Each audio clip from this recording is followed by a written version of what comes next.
This is the Hiking Through Life podcast. We've all been gifted a journey called life. Let's see where the journey leads us today.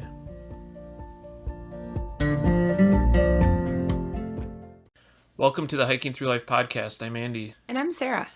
And on today's journey, we talk with Alex Messenger, who is the author of the book, The 29th Day. His book recently came out just this past November, and I had the opportunity to watch his presentation at the Midwest Mountaineering Expo, where he presented his book and read a few pages from it. And it was just a very descriptive, detailed experience, and it really brought the audience into it, and it felt like we were there. In this episode with him, I think you'll feel like you're there with him too when he describes his experience of being attacked by a grizzly bear. We will have a link to his book in the description of this episode. He details the events of that day during the interview with Sarah. It's kind of crazy just to hear what happened, and it's also interesting to hear what Alex got into in the years following the attack. We hope you enjoy this interview with Alex, and next time you go in the woods, don't forget your bear spray.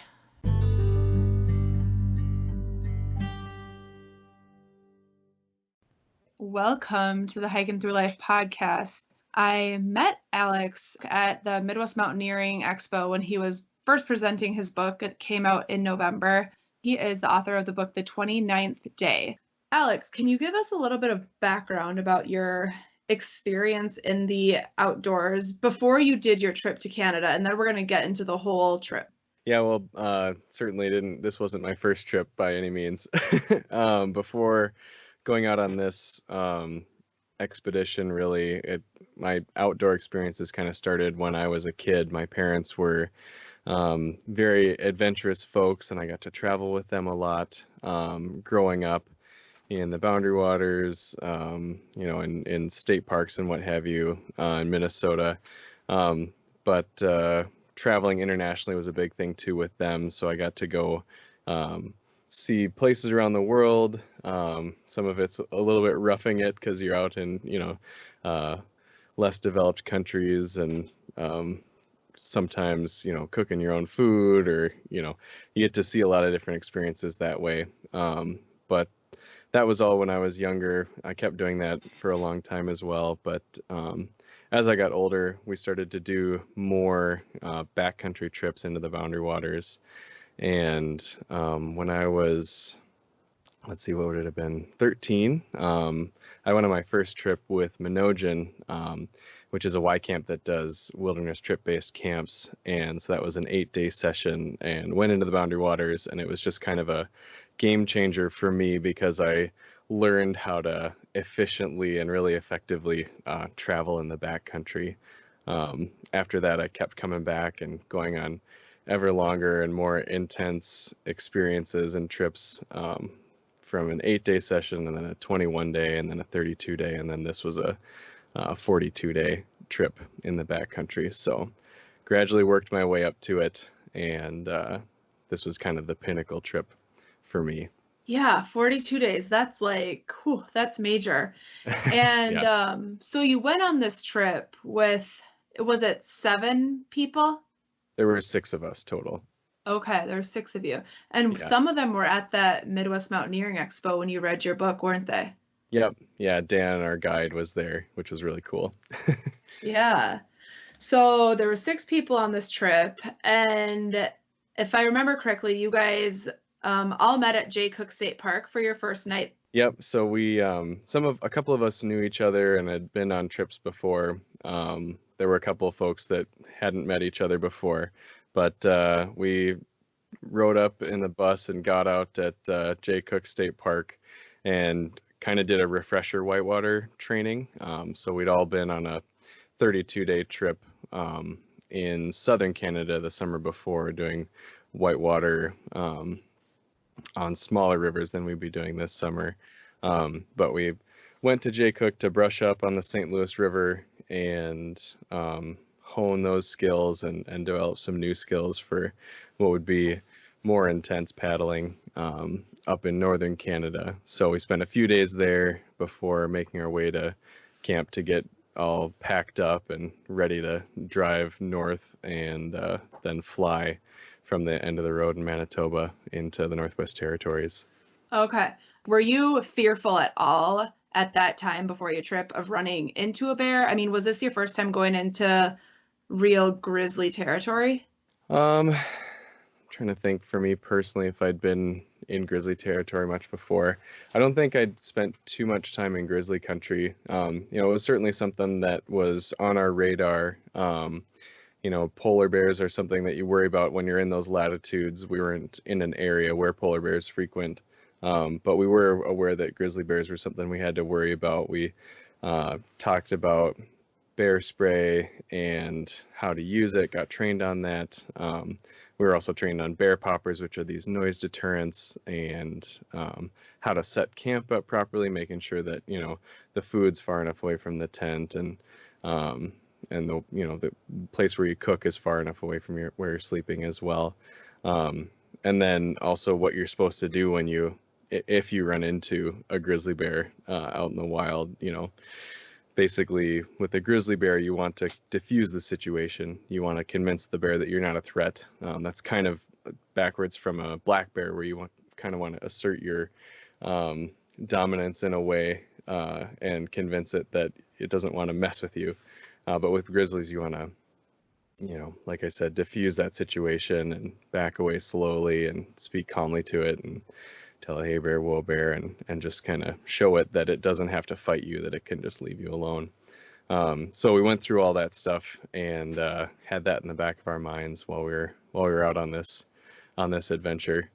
Yeah, I mean, when you say it was only in the back of your mind, that's pretty bold too, because like we went to Jasper National Park a few years ago, and I was just constantly worried about grizzlies the whole time because we were on this like extreme backpacking trip, just my husband and I, like 12 miles in by ourselves, and I was constantly thinking about a grizzly bear, constantly had my bear spray with me. So yeah, and that's in the Rockies, right? Yeah, the Canadian Rockies, yeah. Yeah. So like in high concentration grizzly areas like Glacier 2 is probably somewhat similar, and I was there just a couple of years ago, and obviously it's after my experience, but yeah, when you're in a high concentration area, it's like the thing you're thinking about all the time. And the region that we were in is much more dispersed, and there's a much smaller population of grizzly bears, which doesn't mean that you don't need to worry about them, but it's just a different sort of spot in your mind from one of those places in the Rockies where they're just everywhere. Yeah, everywhere. We saw signs of them all over. Yeah. Luckily, never ran into one. That's good. Yeah, just the black bear. We saw one black bear. Oh my, that can be yeah, scary. But it was like a football field away. Okay, good. So yeah, exactly. That's what you want it to be. Yep.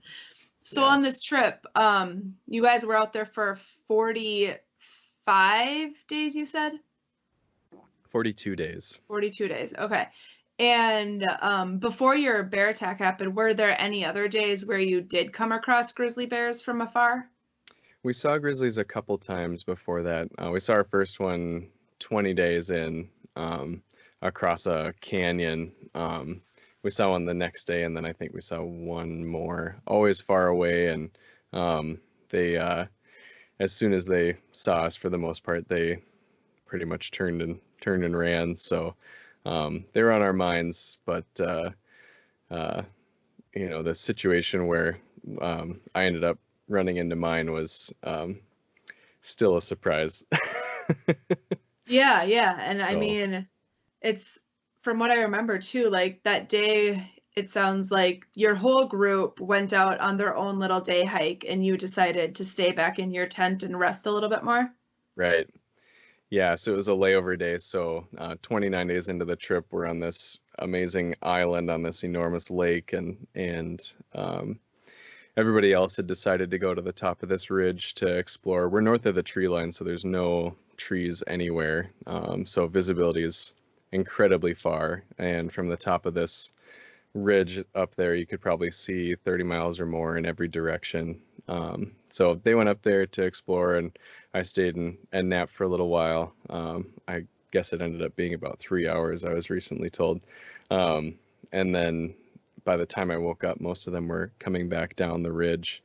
But I was heading up to that spot, not long after they had vacated it. But I woke up from that nap just with this sudden, inexplicable urge to get to the top of that ridge, and jumped out of the tent, threw on all my stuff, walked across the campsite, and said bye to the guys that were sitting in the tent, and started climbing up this ridge. And all you had with you was your camera, correct?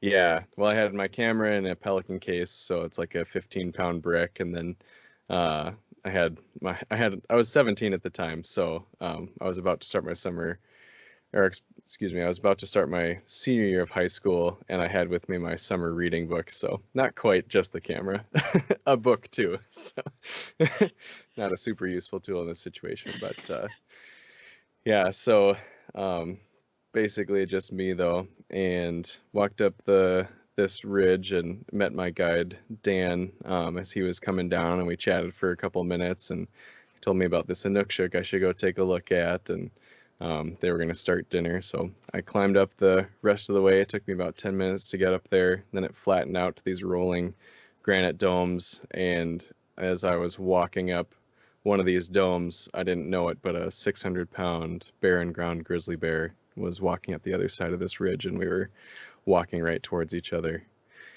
And we met at the top 30 feet apart, which is a terrible scenario to start a bear encounter in. At that point, you're just your decision is basically forced. You don't have that opportunity to kind of be like, oh well, what are you going to do with this? I'll just turn around and let that other thing go its merry way. At 30 feet, it's yeah, just and I mean, so you've close. already like locked eyes with it basically. Yeah, exactly. The bear and I both had the same reaction, which was like, what is this thing out here, and what am I looking at? And I flashed back to the musk oxen we'd seen and been warned about, and suddenly realized that this was actually a grizzly bear, and just how terrible of a situation that is. So the next instant, my brain went back to that training that we'd had, and I imagined the bear spray that I had, that we had with us, that was in the tent, that I couldn't deploy. I imagined taking the safety lever off, aiming it, and firing it. But So I was couldn't the do bear that. spray like you just left it in the tent? Did it not even cross your mind to bring it with you up that ridge that day? Yeah, it didn't cross my mind to bring with me. I didn't feel like I was going to be far away from the group, but obviously that wasn't the case. I always carry bear spray with me, no matter how far I'm going, if I'm going to the bathroom or what have you, whether I'm in a dense grizzly area or a dispersed grizzly area or whatever. So that was definitely an important lesson. Murphy's Law is that if you're going to need it, you're going to need it when you don't have it. And that's, of course, when I needed it. So didn't have the bear spray. All I had was that Pelican case and my little pocket knife, which wouldn't have done anything. But I flashed back to, what we were told to do, bear spray aside. And so I backed up slowly and I said, "Hey, bear, whoa, bear, it's okay, bear." And it did a couple of stationary bluff charges and ended up charging at me full speed. And bears can run at, almost 40 miles an hour.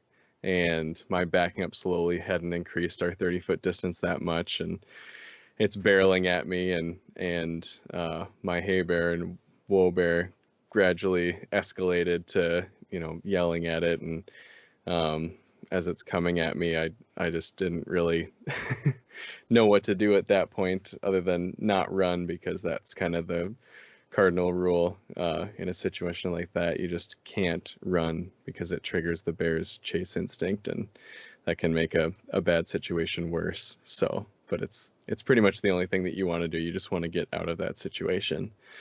So it took a lot of willpower to not do that. Yeah, And yeah, I can imagine so. yeah, absolutely terrifying. So as it's coming at me, when it's 5 or 10 feet from me, I can feel the ground shaking from its paws as it's hitting the ground. And it's the only time I'll throw my camera, but it's the only time a throw might hit something it was supposed to, because I was a terrible shot. But I threw my camera underhand with enough force to hit the bear, or I hit the bear square in the nose with enough force to turn its head all the way to the side.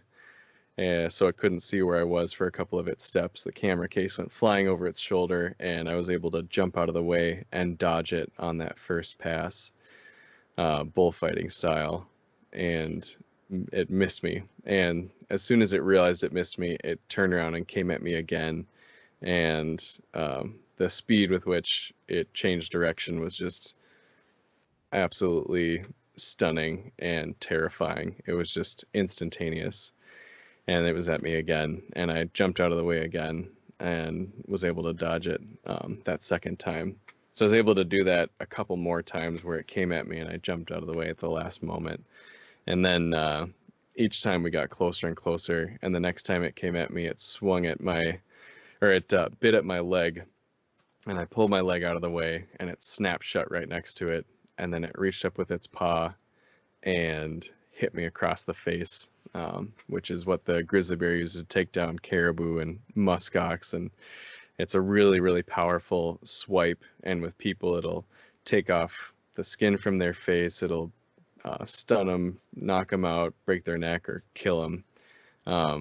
It's just a huge amount of force, and it was like I was a bug in the air, and it was just swatting me. And my head whipped to the side, and I went flying to the side.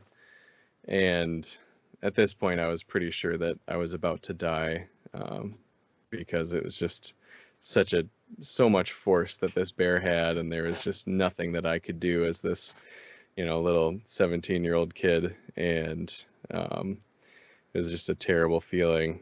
And I'm flying to the side from that swipe, and then with that same paw, it throws me to the ground hard on my tailbone, and its head's right at my leg. And people are like, so did the adrenaline rush take care of the pain? I'm like, no. I felt its teeth go in both sides of my leg, and then I blacked out. Yeah. Gosh, I mean, you just took me into that whole story. Like, that was so descriptive. And I mean, you've written a whole book about it. So, I mean, it's clear that you've thought this through very, very much. So you blacked out, but then you walked back to the campsite, and people said you were doing pretty good.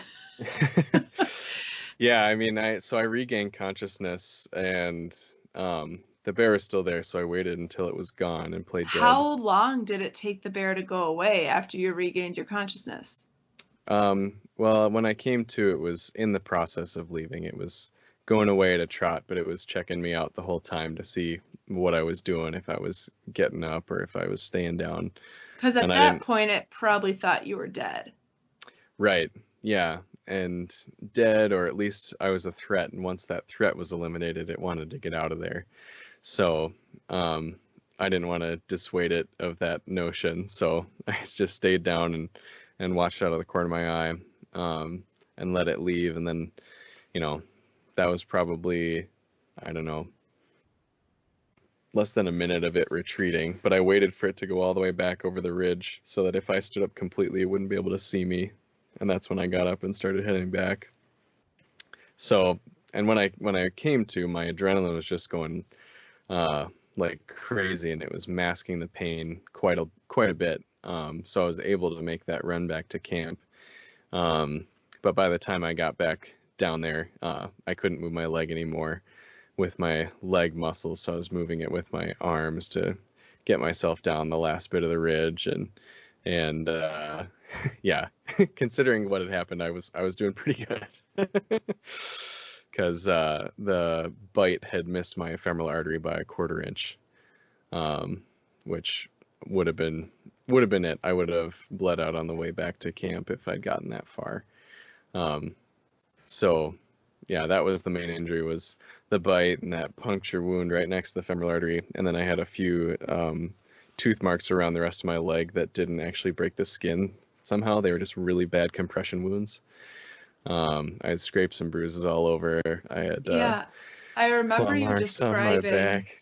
I remember you describing when the paw hit your face. You described it as just like a wood plank, like a 4x4 just whacking you in the face. Yeah, it was like exactly a piece of wood, like wrapped in leather, just on a hydraulic arm. It was just so much force, and it hit me, and I just had no resistance to it whatsoever.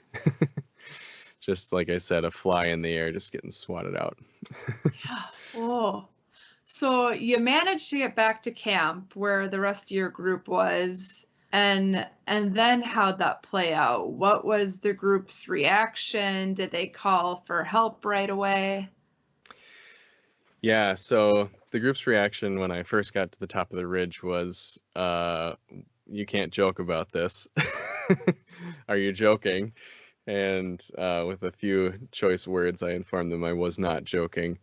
And then, uh, Dan, the guide, he's a wilderness first responder, and one of the big things is, making sure that there's no longer a threat, that the scene is safe. And so he was really concerned about where was the bear now, or which direction was it going. And once we confirmed that it was going in the opposite direction last time I'd seen, and this is all while I'm running down the hill, we switched to the medical stuff. I'm like, he's gonna need to know where I'm injured and what's going on. So I'm running down. I'm like, I got attacked by a bear, and I got hit in the face, and I got bit in the thigh, and there's blood on my foot for some reason, and I don't know why. Because I had chacos on, I had my sandals on, and my other foot was bloodied, and I was just like, I have no idea where that blood's coming from. Maybe I've got, this one distracting injury, and there's this other terrible one that I'm not even aware of. But that was something to figure out once I got to the bottom. So once I did get to the bottom of the ridge, everybody kind of had exploded out of the tent and was starting to get, bear spray and bear poppers and first aid kit and the satellite phone and everything that we might need in this situation. And Dan came up to meet me and started doing medical stuff right away. And, he's checking for immediate life threats and then going through a full head to toe exam to see what's all going on. And so he found, that bleed on the leg, which was controlled really well with direct pressure. The other scrapes and bruises were all pretty minor. Compared to the mechanism of injury, which was grizzly bear attack, which can, there's enough force in that in the grizzly bear's jaw to basically sever your leg and take out huge chunks of flesh. So I was incredibly lucky that it was basically just a single contact bite as the main injury. So we got that stabilized and then went to the sat phone to call in and kind of see what our options were and figure out our next steps. And, at this point, we're 1,000 miles north of the U.S.-Canadian border, out in the middle of nowhere. We probably had more than 100 miles of paddling before we could get to this tiny town at the end of our route called Baker Lake. And it's the only town around for, I don't know how many miles, but a really long distance. And when we called in, we found out that basically a helicopter wasn't available. And at that point, the options are pretty limited.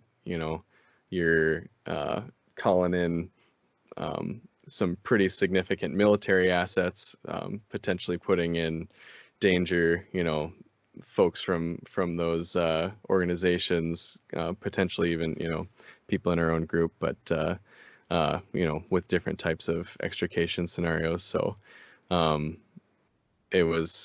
we had to weigh these options and kind of decide what to do next. So it pointed towards us, working on self-rescuing and making our way downriver to Baker Lake and getting closer to there and trying to get there as quickly as possible.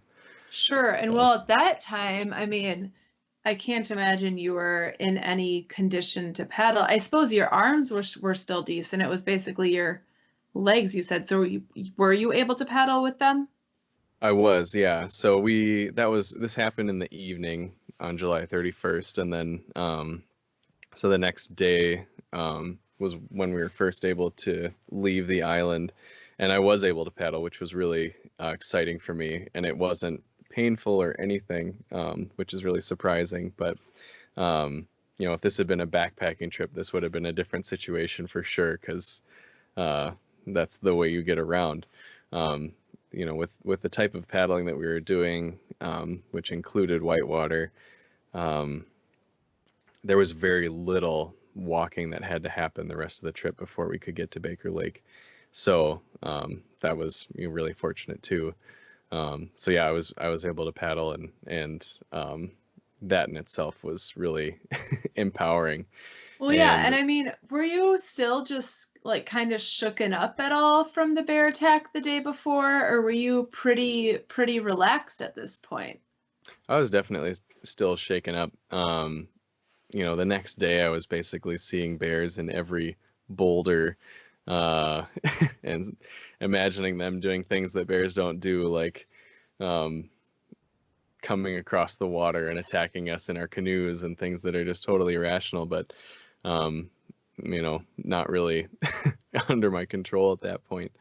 But that gradually ebbed, and the guys were really supportive, and I think helped with that immediate mental healing, I guess, while we were out on trail. So sure. I mean, I remember there was also even like a picture that you showed, and you just had this like really big smile on your face while they were doing some medical work on you. And I mean, at that point, you were probably just grateful that you were alive.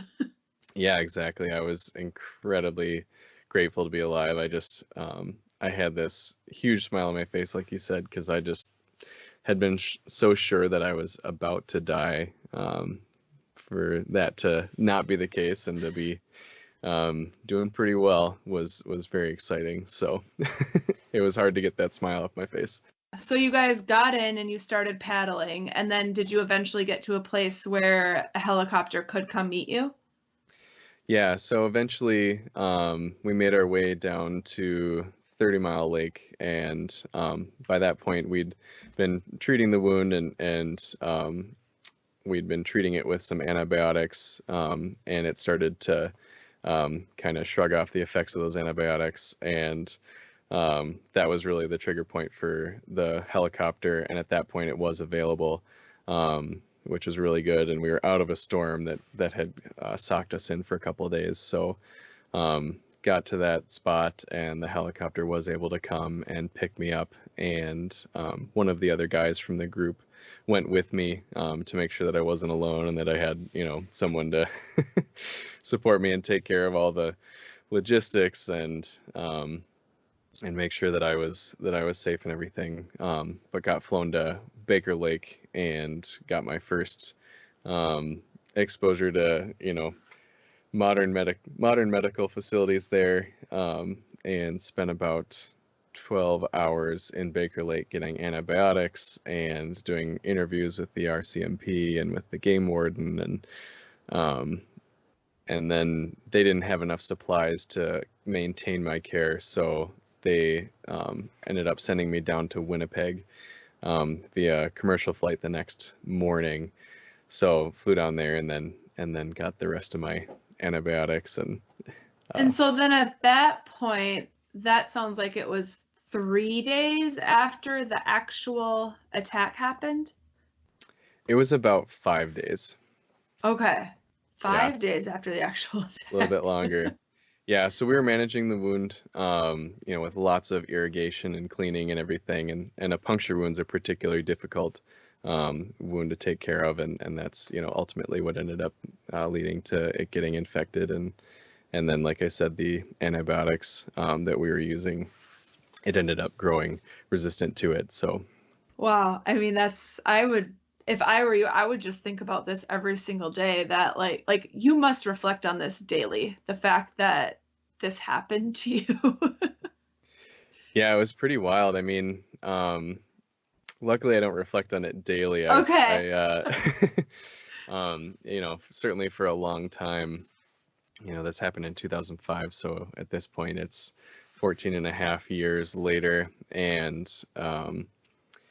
and I've had the opportunity to, put a lot of perspective into the experience, and I think about it. I think about it pretty much every day. My leg is sore because there's muscle, that's permanently damaged and missing, and some significant scarring and things. But the possibilities of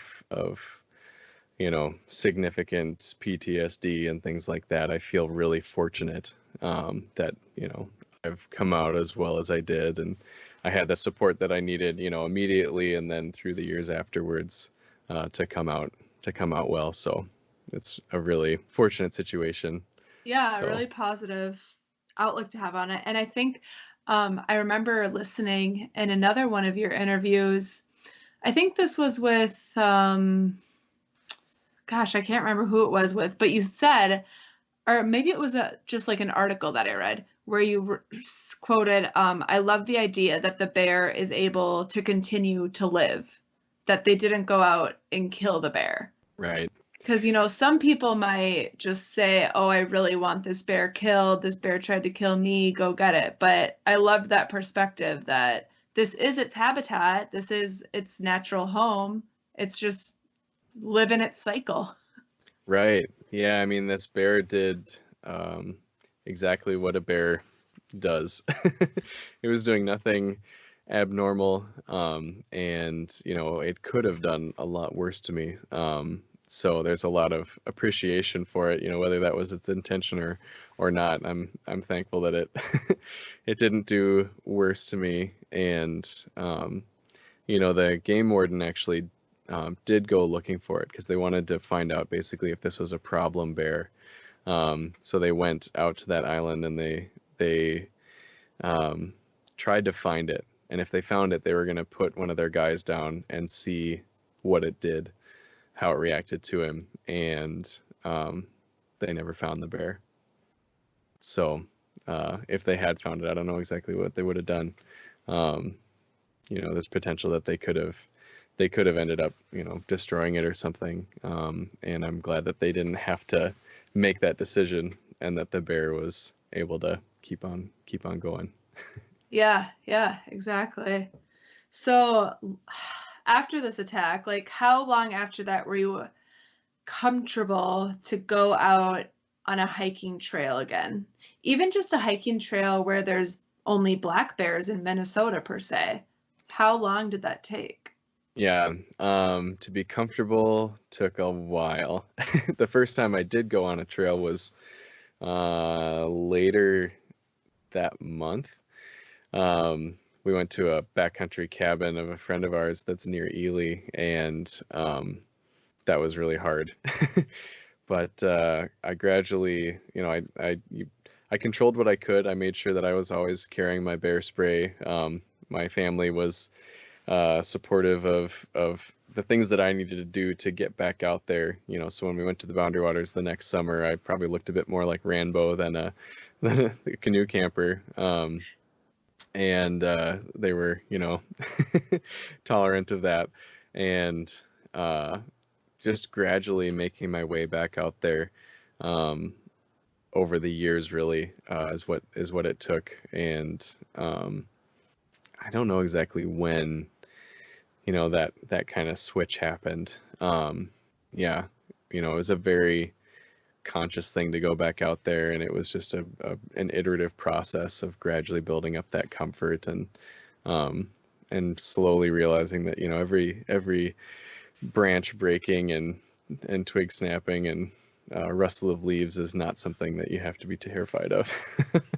Yeah, it's a process to get back out there. And I think that's so empowering how you took this experience and you decided to go be a wilderness guide eventually.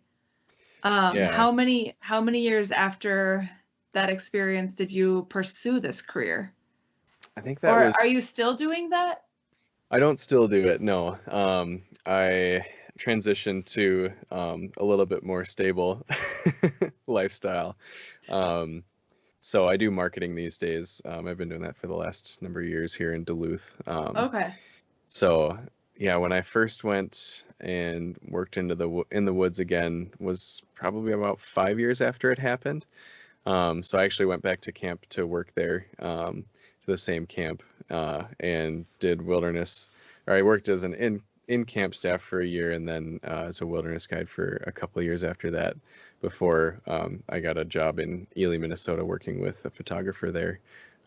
So that's kind of when I transitioned less into the woods and more into an office for my day-to-day, and most of my woods time was photography related, or personal pursuits.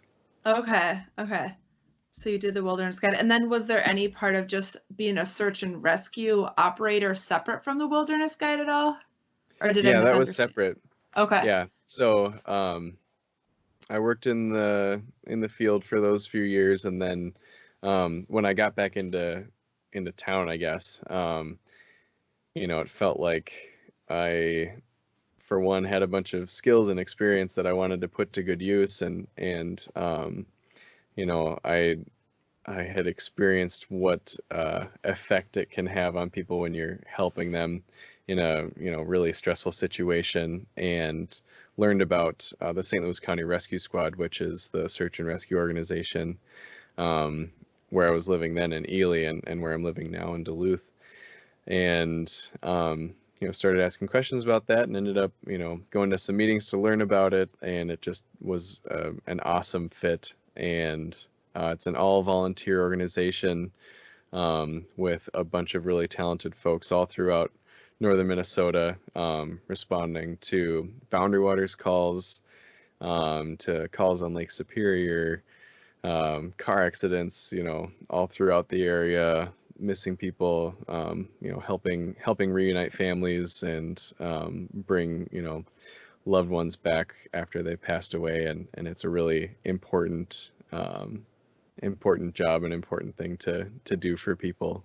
So I've been able to do that for about 6 years now, and that's really fulfilling and exciting way to get out into the woods, kind of randomly.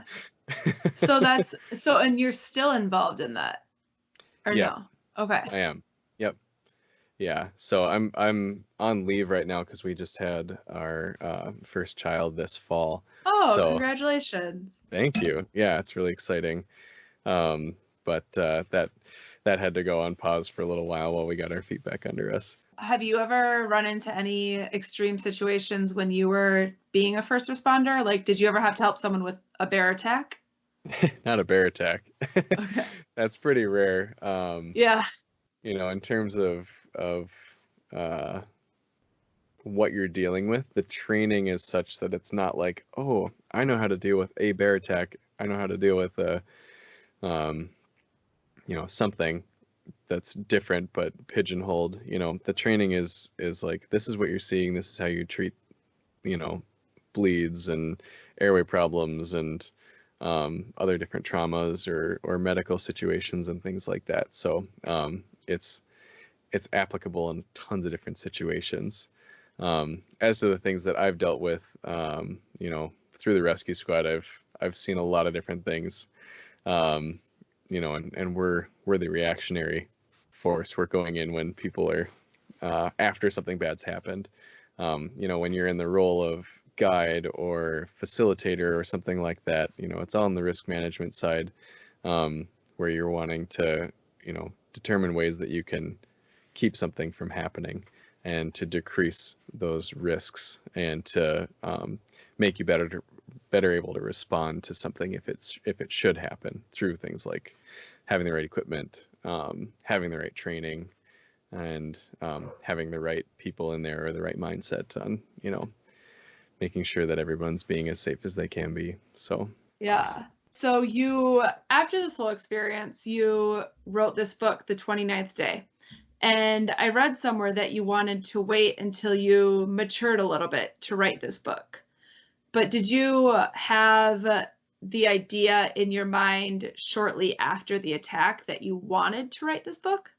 Yeah, I've wanted to write a book since I was pretty young. My parents were both in academia, and my mom co-authored and served as editor, compilation editor for a number of books. So the publishing gene is kind of in my family.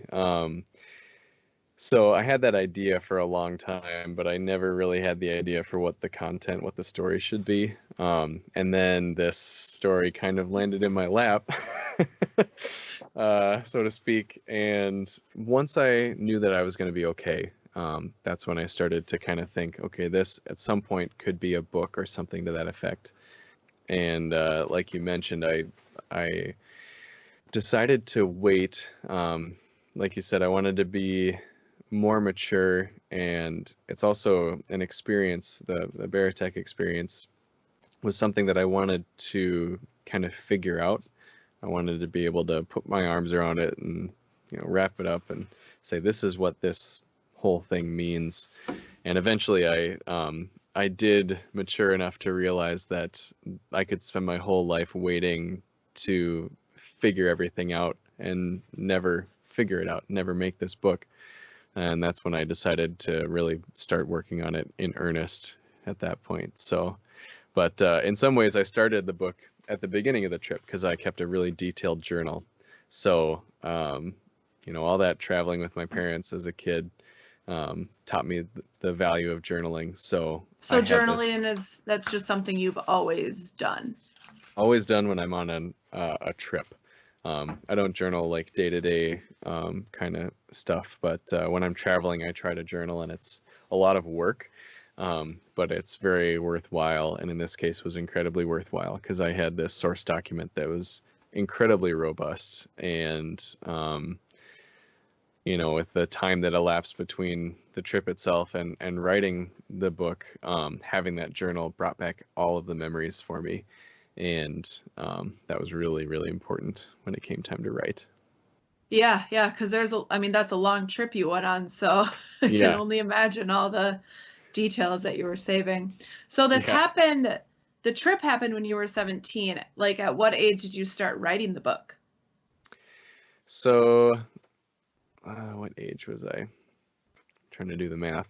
Well, I suppose, at what age were you when you're like, I'm for sure going to this is going to be the book I'm going to write that I've been dreaming about? Yeah. It's also kind of gradual, the transitions from one step to the next. It's hard to pinpoint it exactly. And there was a lot of background work that I did on it. I knew that I was going to write it, when I was almost 18. And I knew that there were a couple things that I could work on it that didn't require me to have some epiphany. So I started like transcribing my journal and turning that process into this enormous source document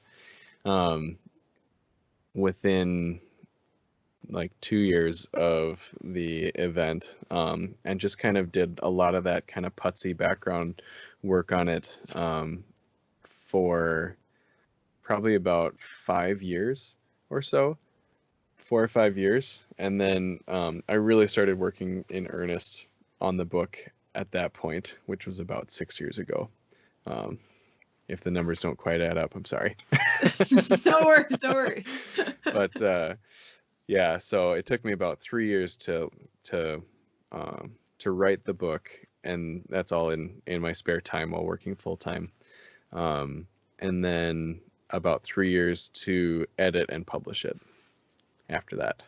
Okay. Because it just got published in November, correct? Yep, November 2019. Because that's when you started doing all of your going to like the Midwest Mountaineering Expo and all the other places you've gone to present it. Yep, exactly. Yeah. So it's a very new book. It's been in the works for a very long time. Yeah. I mean, that auditorium at Midwest Mountaineering was jam-packed. I mean, there was standing room only. I was like way in the back. I mean, it was jam-packed. So that was an awesome turnout. Yeah, it was awesome. It was really humbling. And, I think there'd been good press about it in the Star Tribune and everything prior to that. So it was really, really cool to have that many people. I think there were 130 or 150 people. 130 sounds more reasonable. In a not super big auditorium. Yeah, and then you also started recording an audiobook, is that correct? Or is that already released? That's already released, yeah. So I recorded the audiobook at the end of the summer, and actually finished recording that the day before my son was born. Just in time. Just in time. Because then Yeah. you had no time, right? Exactly. Yeah. So that was really exciting. That was an awesome bookend to this whole process of creating the book, because you know, reading a book for audio is you have to kind of experience it as you do it. So I got to have this experience, just this encapsulated time of reading the book and kind of going back through everything. Yeah, and I So remember reading that there was like you had to kind of try out to be the reader for your own book. I can't I kind of laughed at that. I thought, I mean, you're the author of the book. Why can't you be the reader? yeah. Yeah, I mean, you know, I suppose that's indicative of good quality control, which is good. You know, they're not just gonna let anybody read it. I suppose if I uh, was really a challenge to listen to, they would have said, "Thanks, we're gonna have a professional actor do it," which Yeah. which would have been okay. But I was really excited to have the opportunity to try out, and then ultimately the opportunity to be the narrator for it, which is really cool. So yeah, you can find that on Audible and download it right now. And then I think it will be on other platforms early this year. Other Awesome. platforms besides Audible. Awesome. I haven't even read the book, shocking enough. I am interviewing about the book, but I haven't even read it. But it is on my list of 2 reads for the year. Nice. Yeah. Well, download it and, you know, read it or listen to it while you're driving up north and get in the Yeah. Northwoods mindset. Yeah, and then like get myself paranoid about a bear. There's no grizzlies in Minnesota, not that I've This is heard true. of. Yeah. So, it looks like photography is also a big hobby of yours, and it was a hobby when you were 17 and had the camera with you during the bear attack. Yep. So was that recently a new hobby at age 17, or is that something that's always been a hobby through your travels? It's not always been a hobby, but it's been one of my longest standing hobbies. You know, I got into photography when I was really young and I was shooting film. And it was kind of a way to visually journal these cool places that we were going. And then when I was, I think, a freshman in high school, I got interested in it more with more focus, and I really wanted to get a film SLR, and my parents were like, well, there's this new digital thing you should think of.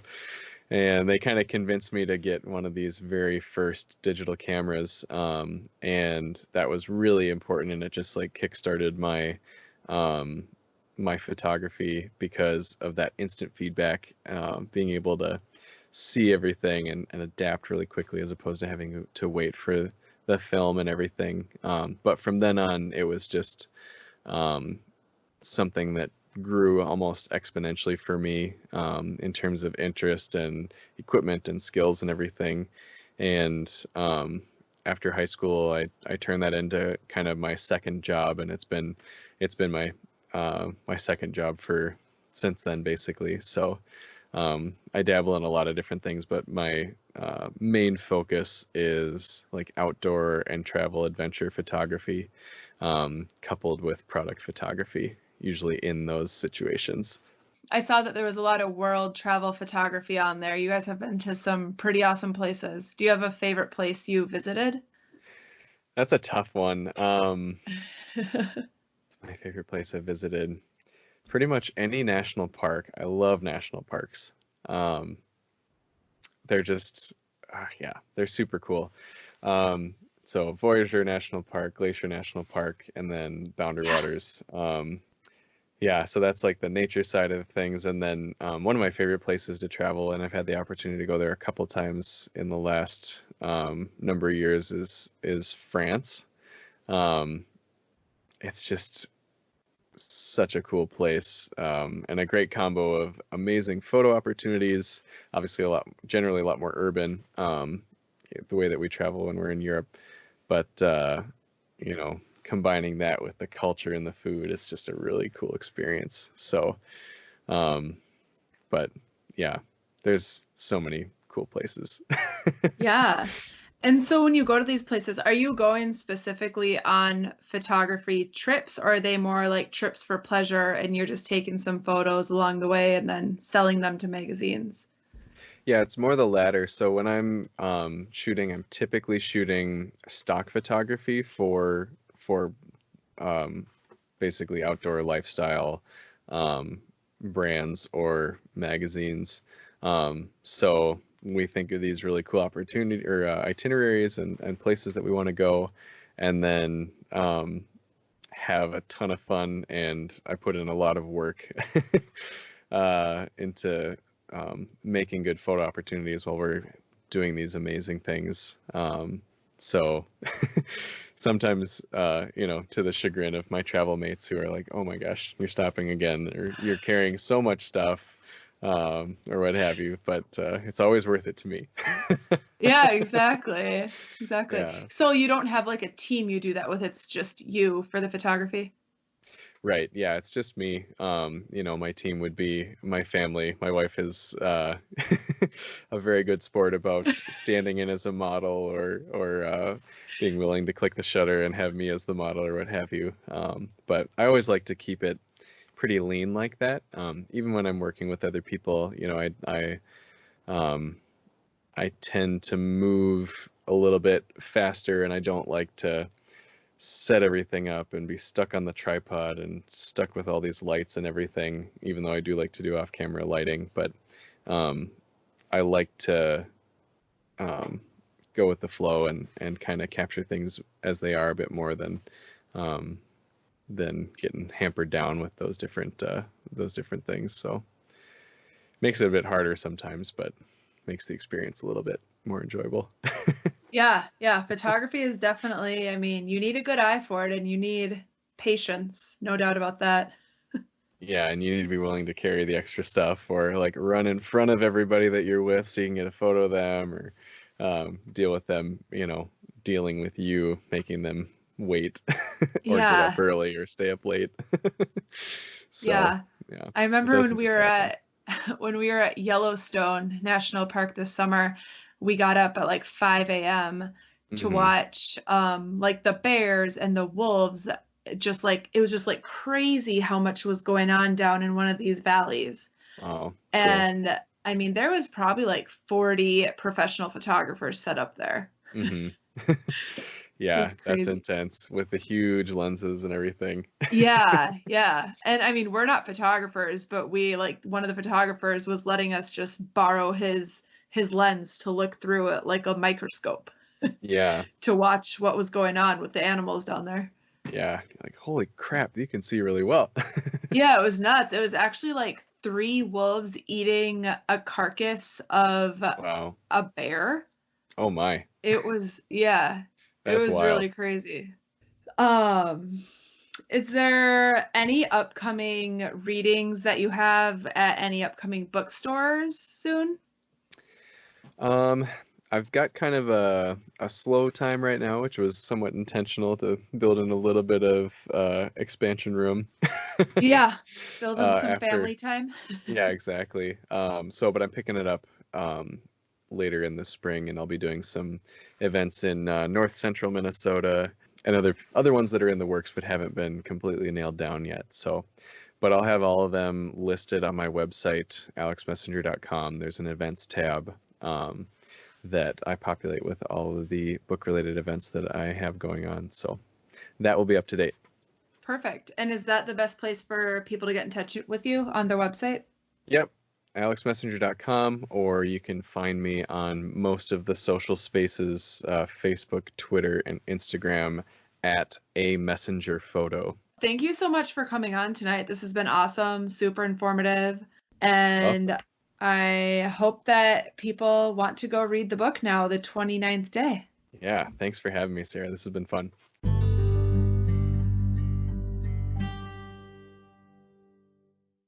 Doing this interview with Alex was a really good reminder that we can't let ourselves live in fear. I think during the interview, I asked him like 3 times, so you didn't even think about bringing that bear spray with you? Like, he probably thought I was starting to get a little crazy. But you can't live in fear. You just have to go out there and go for it. And I think his story is a true example of that. And then to take it and go be a wilderness guide and write a book out of it is just super awesome that he took this like tragic event and turned it into something so great. Yeah, and also being part of a search and rescue operation after the fact too, and dedicating his time to helping others that may fall into a similar situation as him or worse. Yeah, it's like when you're put in a situation and have lived it yourself, that's when you can help people the most. And I just kept thinking back to our trip in Jasper National Park for our honeymoon when we were in grizzly territory. And I was living in fear that entire trip. I constantly had bear spray on me. And did we ever see a grizzly bear? No. We saw a black bear, but we never saw a grizzly bear. But I was living in fear, and I let it affect my overall experience on that trip. Yeah, you got very emotional one night because you were so fearful that there might be a chance that a bear could come into our camp. Exactly. And it's all just in your mind, and you just can't let your mind play those games with you. Yeah, so if you want to read more details of his encounter and that day, that trip, go check out his book, The 29th Day. We have a link to the book on Amazon in the description of this episode. So go purchase that book. And don't forget to purchase your bear spray. And make sure to save the date, April 24th to 26th of 2020, for the Midwest Mountaineering Expo, the Spring Expo. And you can see some really awesome presentations like Alex's, and they're all free.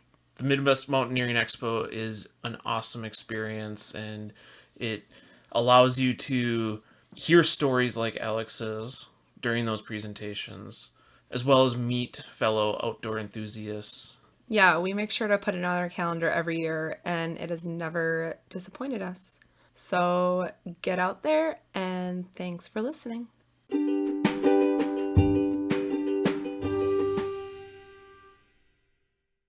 We love sharing these stories with you through the Hiking Through Life podcast, and we're so grateful that you listen to this podcast. If you'd like to support the Hiking Through Life podcast further, we have these amazing new t-shirts and water bottles. The t-shirts come in 4 colors, and the water bottles are perfect for trails, adventuring, or daily use. Consider checking them out at hikingthroughlife.net/shop. Use the code PODCAST and receive 10% off your first order.